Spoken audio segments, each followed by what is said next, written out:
Hi, I'm Brian with BibleStudying.net, and in this video we're going to talk about Sikhism and how it also shares these four common doctrinal points that we've been using to categorize various world religions as essentially denominations of the same larger global mystical worldview. So what does Sikhism have to say about the first doctrinal point, which is the mystical path to truth? Well, the Columbia Encyclopedia is describing Sikhism, and it talks about the direct realization of God through religious exercises and meditation. This is basically, by definition, mysticism in its clearest case.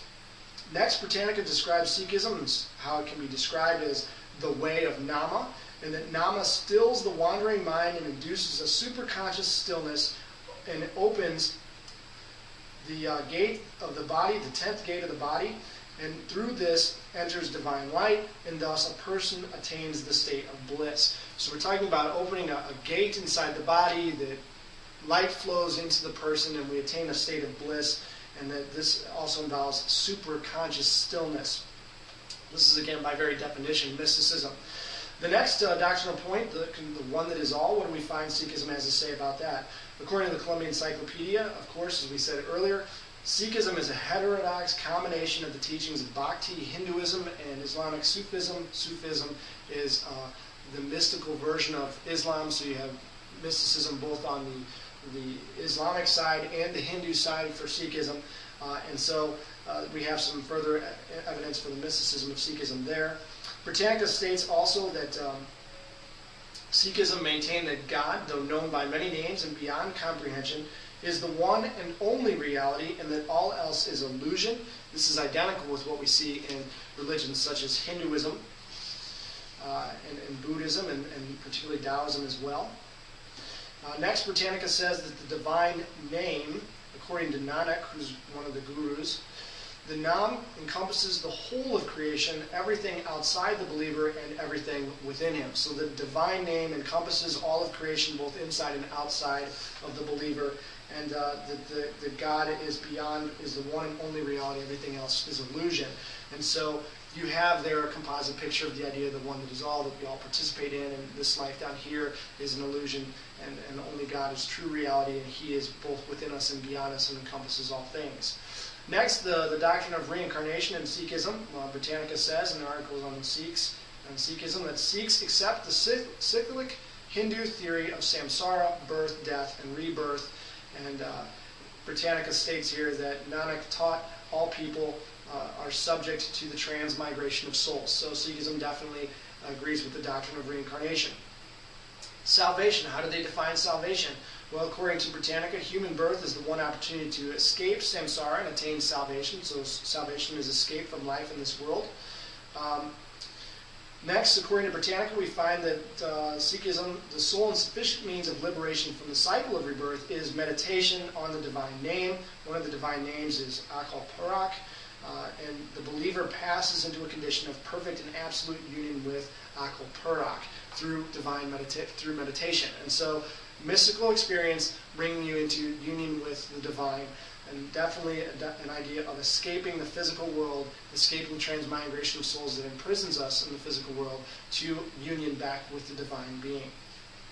All of those 4 points being agreed upon by Sikhism. Lastly, we want to talk about neo-paganism, Druidry, occult, witchcraft in the New Age. And we can just make some summary statements about these. Britannica says concerning witchcraft that the origin of witchcraft in Europe are found in pre-Christian pagan cults such as, and including, the speculations of Gnostics and the Zoroastrians and the Manichaeans, who again are a form of Gnosticism. So witchcraft definitely is going to embrace many, many Gnostic concepts and should be considered a denomination of this general mystical Gnostic worldview. Next, concerning neo-paganism, the Columbia Encyclopedia says it is a polytheistic religious movement. Almost all of these religions we've been looking at are polytheistic. It's practiced in small groups of pre-Christian religious traditions such as Egypt, Greek, Norse, and Celtic. Well, who is the Celtic polytheistic group that we might look to? Of course, it's the Druids. And Britannica described the Druids, saying Druids' principal doctrine was that the soul was immortal and passed to death from one person to another. It's definitely a form of reincarnation here that's present in Druidry, ancient Druidry, modern Druidry, and also neo-paganism, as it borrows from Celtic as well as Greek and Egyptian ideologies. Britannica, as we saw earlier, of course, states that many scholars believe that the Hindu Brahmin in the East and the Celtic Druid in the West were later survivals of an ancient Indo-European priesthood. Essentially, we are looking at the different branches of that Indo-European priesthood and how it showed up at various points, made slight changes in various cultures, and is known by various names to us today, but they are all essentially denominations of the Indo-European priesthood that went west across Europe and east across the continent of Asia.